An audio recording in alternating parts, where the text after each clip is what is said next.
现在卖个手机都卷到这种程度了。想当年咱卖手机打包发货，那叫一个简单粗暴，找个盒子塞进去，胶带一缠就完事儿。可现在这世道真是越来越卷了。最近手机的精致版包装不是火了吗？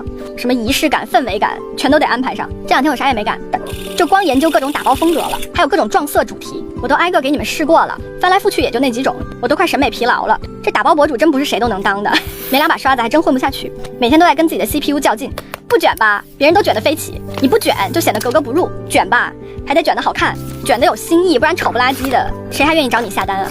中国有句古话叫活到老学到老，现在看来，审美不好的人连打包手机这活都干不了。今天这个单主特别贴心，跟我说你看着包就行，说的轻巧，下次可不许这么说了。我还是更喜欢你们直接说出想要的风格，毕竟每个人的审美都不一样。给宝宝安排的是蓝色系礼盒，就是不知道他喜不喜欢，为了保险起见，我还多塞了不少小礼物，就怕他到时候不满意。后面的故事就全靠缘分了。